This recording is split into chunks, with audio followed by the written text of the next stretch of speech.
Assalamu alaikum and welcome back to another episode of Manifesting Muslimah. I'm your host, Zara Pedersen, and in today's episode we're going to talk about the words that we use, the words that we speak, the words that we think, and the effect that it has on us, the way that we feel, the perspective that we have on any given situation, on the way that we think and believe and our mindset works, and the way that we approach any given situation that we may be facing.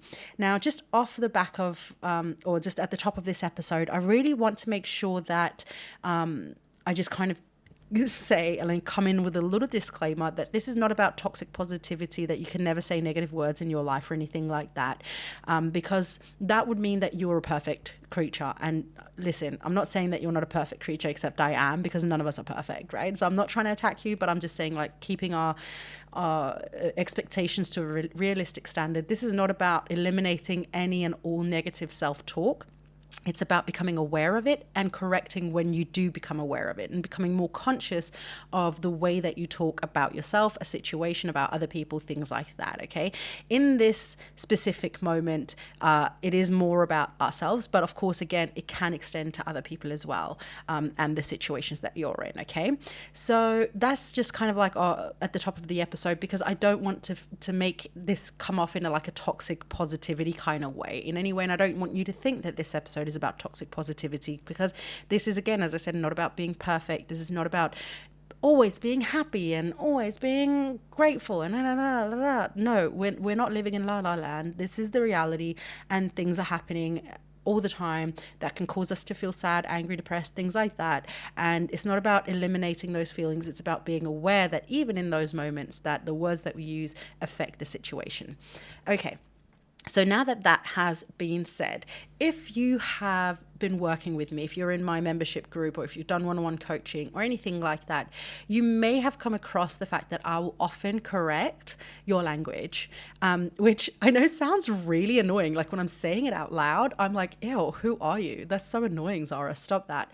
But I'm not doing it in like that annoying grammatical, like it's Y-O-U apostrophe R-E, not Y-O-U-R. Like, I'm not that kind of like, hi, that you said things wrong. What I'm doing is I'm creating awareness, inshallah. That's what I'm hoping I'm doing. I mean, feel free to tell me otherwise if you find it annoying that I'm doing it. But like, I'll catch ways in which that you're talking about certain things in a very negative way that is potentially shaping your outlook on the situation or the action or the thing about yourself, and trying to make you aware of it so that you can change the way that you talk, so that your perspective and outlook on that thing changes with you.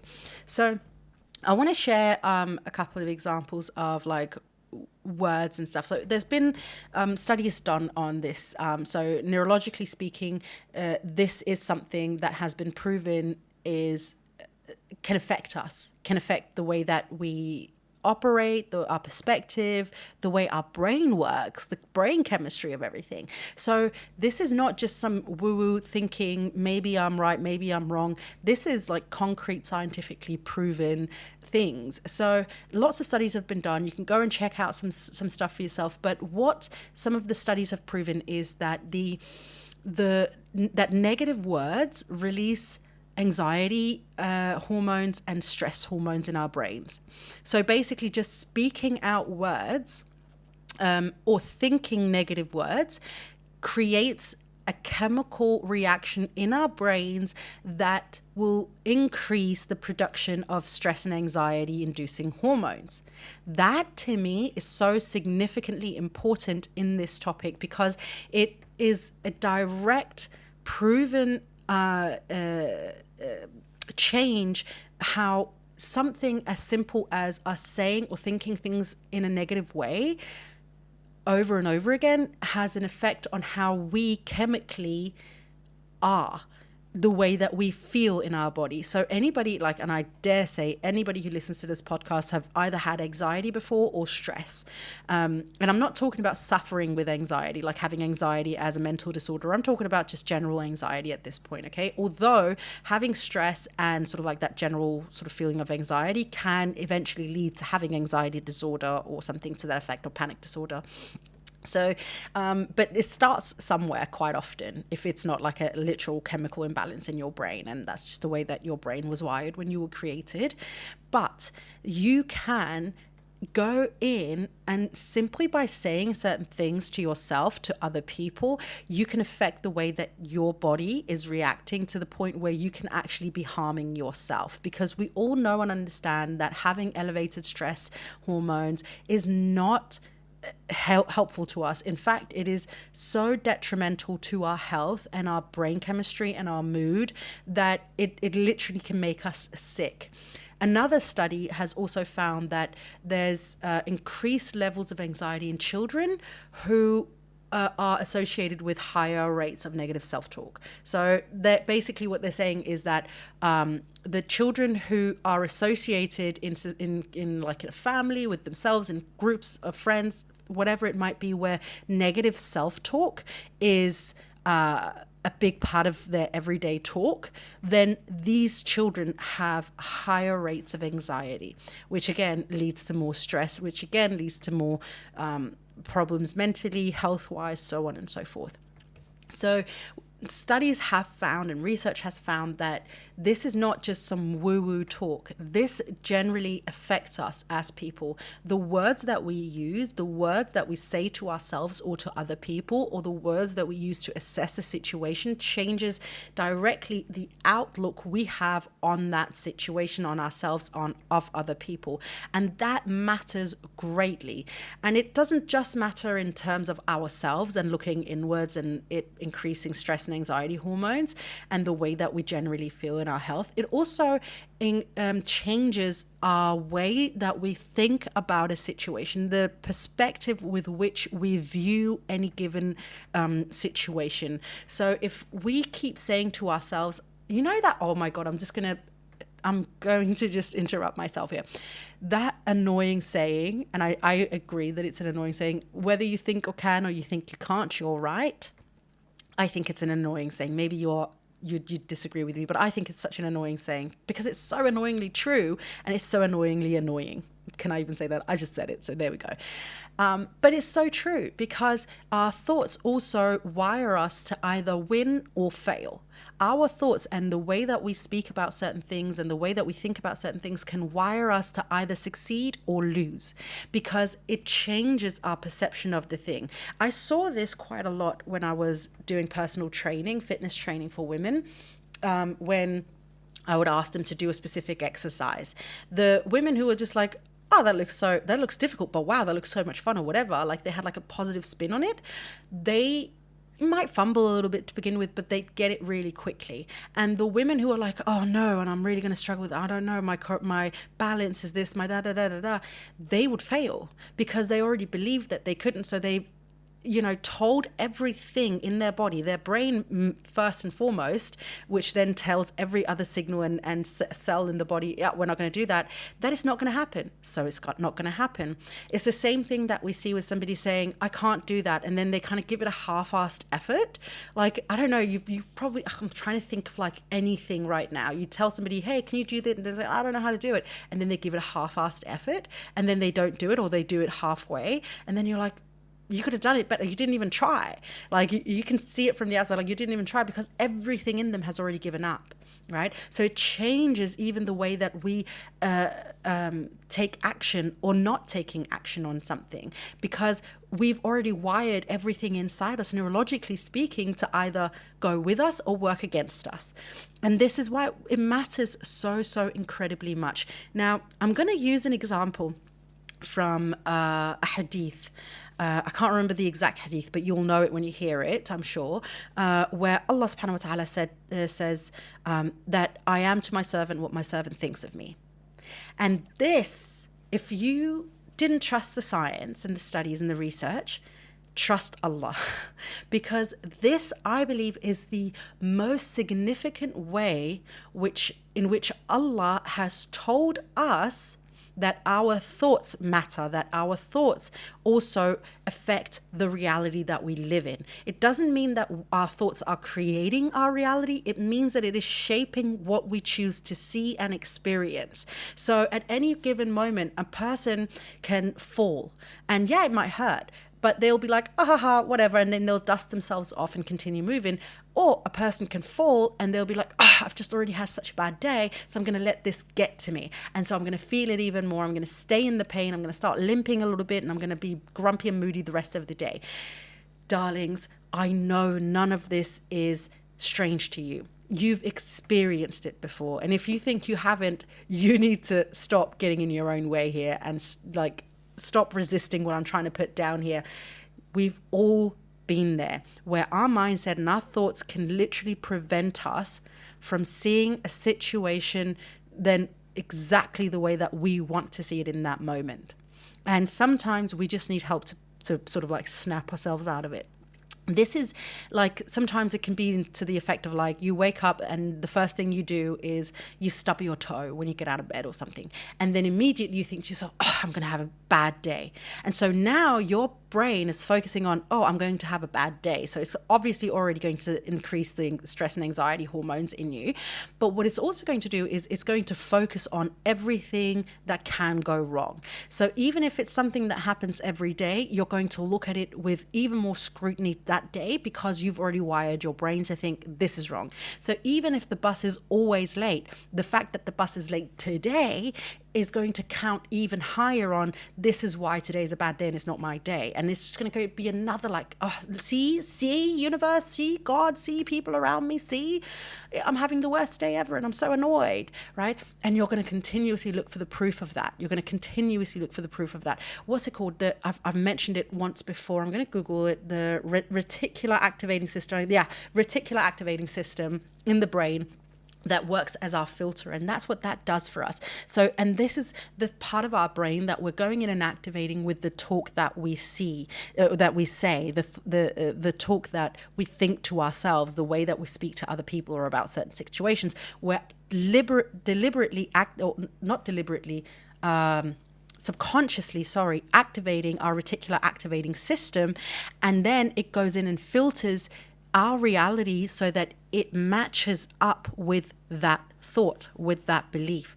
Now, the way that it can affect you when you are going about, law of attraction and you want to do certain things is, and the reason why I keep coming back to saying you have to create a solid foundation by understanding what goes on inside of you, dealing with your negative self-talk, dealing with the doubts, hesitations, the mindset, the beliefs that are not backing up the new reality that you're trying to create for yourself. Deal with that first and then move on with the rest of it, because this matters. This literally sets you up and changes your perception of the reality in a way where it'll either work against you or work with you. Okay? This is why it's so important. So if you have a goal, you want to manifest more money, and you want to do it effortlessly and easily. You basically want to do it without having to do any extra work. You want to do it passive income, or whatever, right? Something to that effect. And you already have another job. And so your thought immediately is like, I don't know anything about tech, so I don't know how to do it. So immediately going into it, you've already now creating a signal in your brain that's going to, again, increase these negative hormones that we don't want. Well, it's not negative hormones, but stress and anxiety hormones, because they have a place in the world, right? So let's not, make them the enemies here. But the point is, we've increased these hormones in a situation where they don't need to be there. Second of all, we activated our reticular activating system and said, find evidence of why this is not going to happen for me. And so your reticular activating system is then not going to focus on the fact that there are courses and coaches and whatever out there that are affordable and can give you the things, the information that you need to start up for yourself in tech or whatever it might be. Instead, you're going to focus on the fact that you don't have the education for it, that you've never done anything like this before, the fact that you already work a full-time job and it's really, you're tired when you come home from work, and so where are you going to find the time that I don't know, your kids are annoying you every day and that makes it difficult for you to sit down and focus. You're going to focus on all the things that are basically going to back up what you just said. That's what's going to happen, and it affects everything. And I know it can sound so dramatic, but I want you to think of it as being dramatic. I need you to understand it as a dramatic thing, because you can literally go in and shift your entire reality, the way that you perceive it, by speaking it out loud. This is what affirmations are doing. In case, by the way, you were wondering, this is what affirmations are doing. And affirmations, to begin with, for most people, start off as a lie. You don't really believe it. But because you're saying it, now your brain has to go in again, activate the reticular activating system and look for proof of what you've just said. So you might look in the mirror and be like, you know what?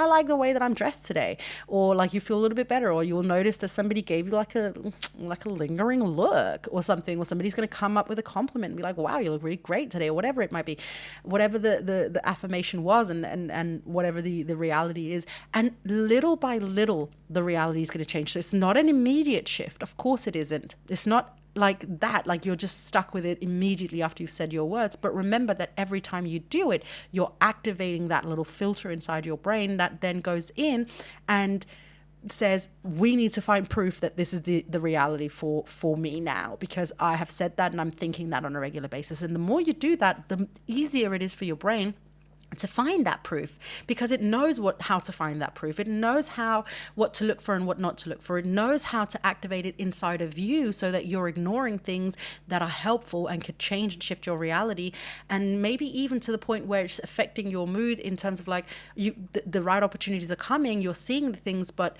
you actively choose not to do it because you're just not going to believe in it.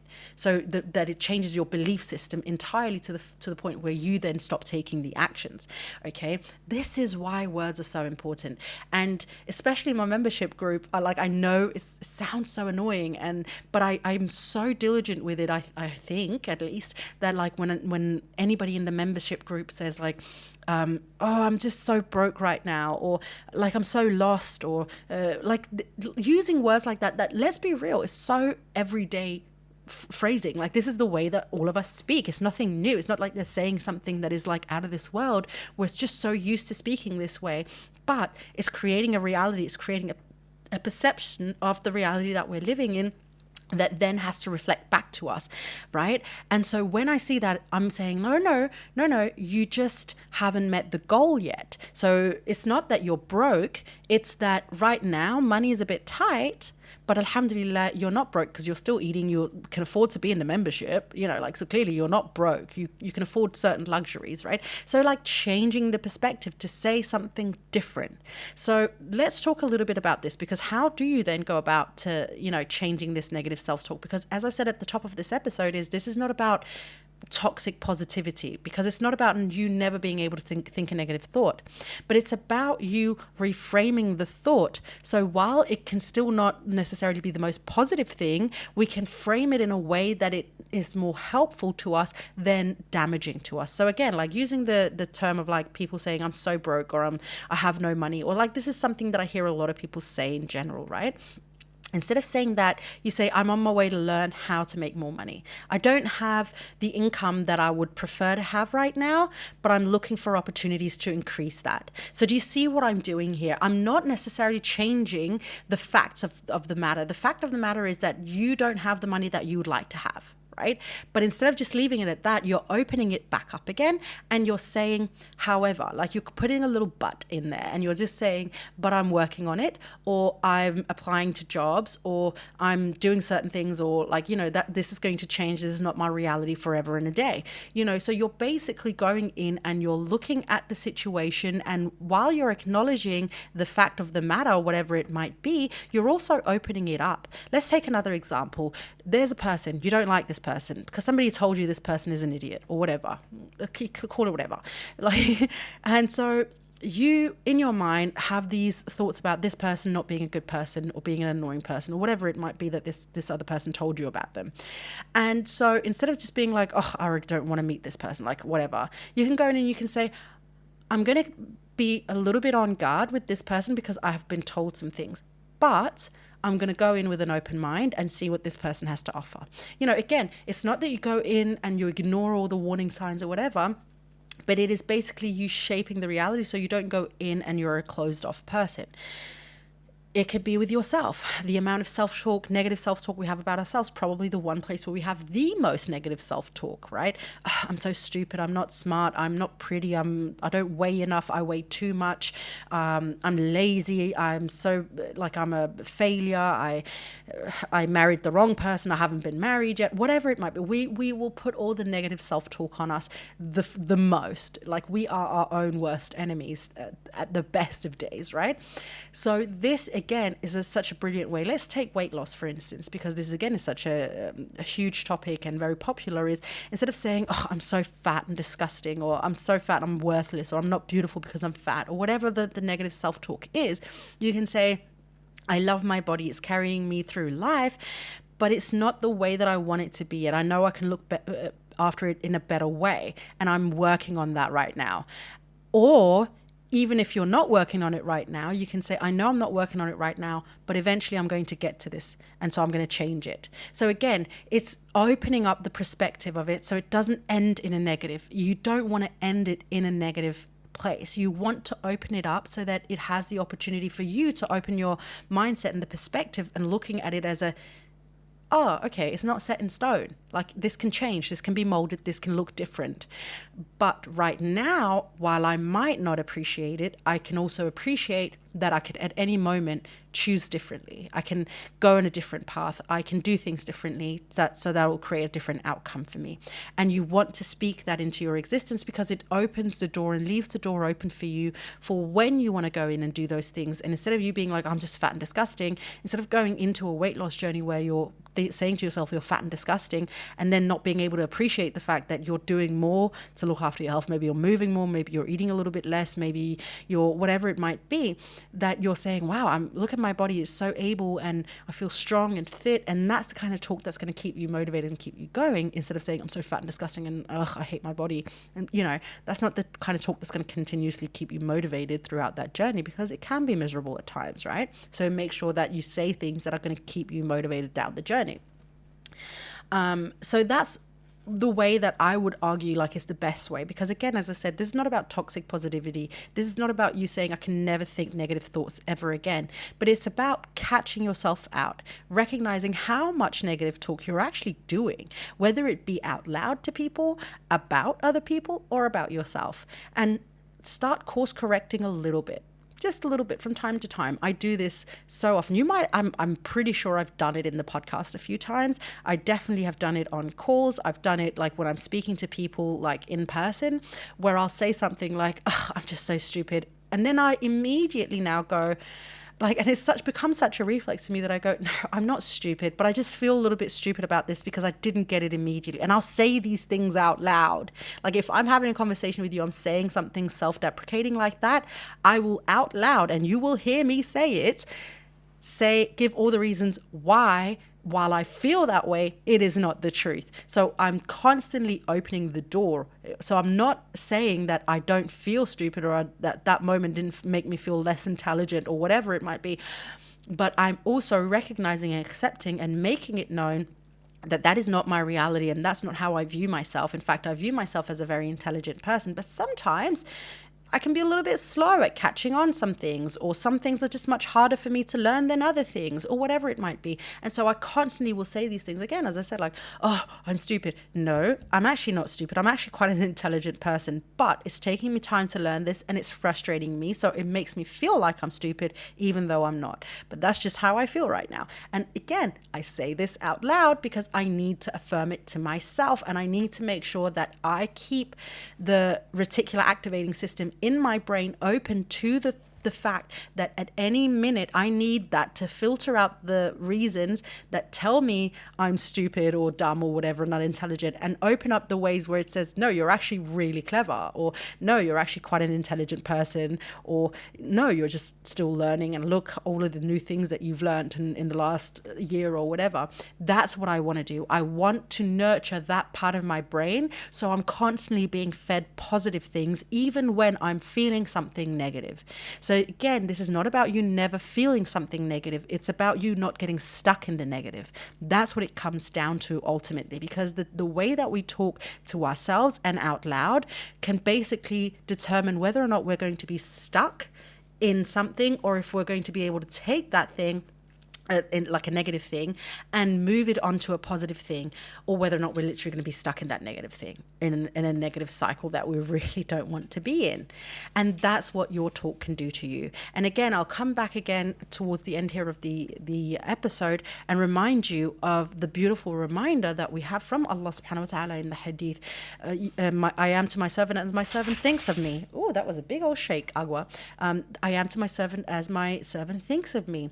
The thoughts create your reality around Allah. So if it applies to Allah, it applies to everything. Do you know what I mean? Like, not like it's because Allah is limitless, we are limitless, but if he's saying something to us about how we operate and he is to us in operation, that means everything around it goes the same way. So it's not just that Allah is to us what we think of him. Our reality is to us what we think of it. So make sure you're opening yourself up in a way where your reality is supporting you. It's motivating you. Even in moments when it doesn't feel like it's going good or great, you can still use that moment and your talk and the way that you're programming your mind to continuously leave the doors open for you, so that you always have another move. You always have another step. You're never getting stuck in your own self because of the way that you're talking about yourself.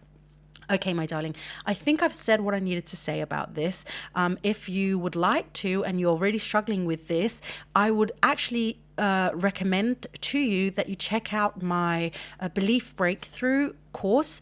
It is in the link in all the places where I put a link, and I think it's, what is it? Is it £70 or £80? I can't remember, one of the two. So it's quite affordable for most people. And so I would check out that course, because this is where we go in and we rewrite certain things, and we make an awareness of where the things, like the thoughts, are coming from, how to break them down and how to shift them. And so if you're really struggling with negative self-talk, that is the first place I would go if I were you, because a lot of people say, oh, just rewrite and just do that and just do that. And nobody says how to do it. And so we're like, but how do I do it? Like, I need the practical step by step. That's where you get in that course, the practical step by steps. So definitely check that out if you're struggling with negative self-talk. And otherwise, I just hope you're doing amazing. You are doing amazing. You're still here. You're listening to this. You are clearly on a trajectory where you're trying to take back control of your life and live more consciously, more intentionally. So very, very, very big things are happening in your life, and I'm super proud of you. So that's your little reminder from me that you're in the right path, not because you're listening to me specifically, but because you're interested in this subject that'll bring you closer to Allah, while also improving the life and the quality of your life here in this dunya. Inshallah bi-idhnillah.